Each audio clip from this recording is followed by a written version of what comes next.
Se você ainda não se posicionou sobre se fica a favor ou contra o aumento dos aplicativos, fica até o final desse vídeo, que eu vou te dar uma nova ótica sobre o aumento na tarifa dos aplicativos.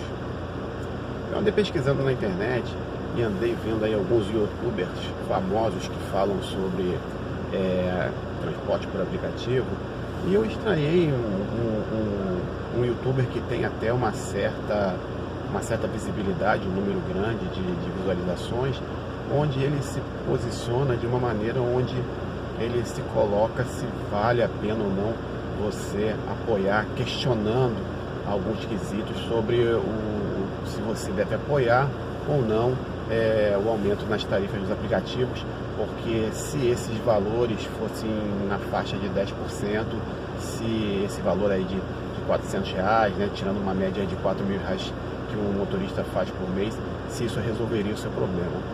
E isso me deixou até espantado, esse posicionamento. E primeiro porque, na verdade, um reajuste no aplicativo, nos valores do aplicativo para o usuário, né, e consequentemente aumentaria o nosso rendimento, não é para que o motorista ganhe mais dinheiro. Na verdade, é para que a gente tenha reajustados as defasagens que vieram acontecendo ao longo aí desses anos que os aplicativos estão aí no Brasil.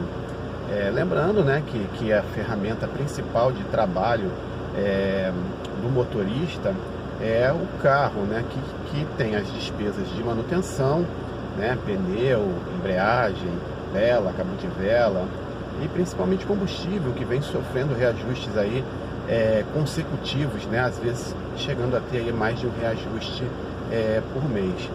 E essa defasagem em função desses aumentos no valor que o motorista arrecada, ele acaba impactando sim nas despesas que ele tem em casa também, nas despesas que ele tem que pagar.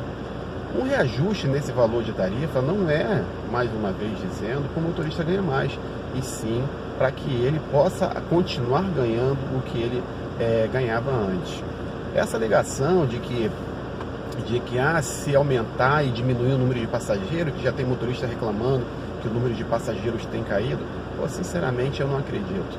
Eu, como venho do táxi, muitos anos trabalhando como taxista, dentro da minha cidade, houve um problema muito grande com essa coisa de ficar no medo, né, o poder público municipal ficando com medo de dar o reajuste para o motorista, né, para o táxi, para que o motorista pudesse ficar equiparando.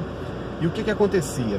Ele ficava 2, 3, 4 anos sem dar o reajuste. E aí, quando ficava muito complicado para o motorista, ele dava um reajuste muito alto para tentar equiparar esses anos todos dessa defasagem.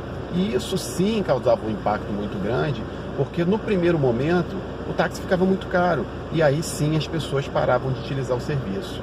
No caso dos aplicativos, se esses reajustes eles vierem sendo corrigidos, né, para justamente cobrir essa defasagem, né, de valor e custo do serviço para o motorista, se eles vierem gradativamente sendo colocados, isso vai fazer com que a própria população não sofra esse impacto, né, o próprio usuário não sofra esse impacto na utilização do serviço. Ele vai acabar não notando isso, porque o valor na tarifa dele vai ser muito pequeno. E para o motorista, sim, vai ser um valor importante para que ele continue arrecadando o dinheiro que ele já arrecadava antes de ter essa defasagem toda.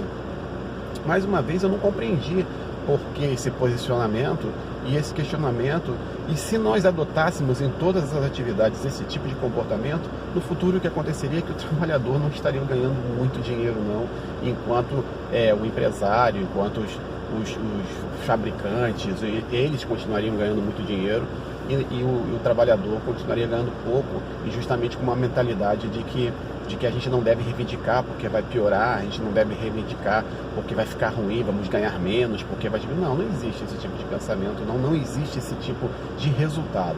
O resultado é que o aumento ele deve acontecer sim, para que venha a equiparar o valor que se ganhava há 3 anos atrás, e que cubra essa diferença nos aumentos da mão de obra de manutenção, no preço das peças, no preço do combustível, que são essenciais para que o motorista mantenha a ferramenta dele, que é o principal instrumento dele de trabalho.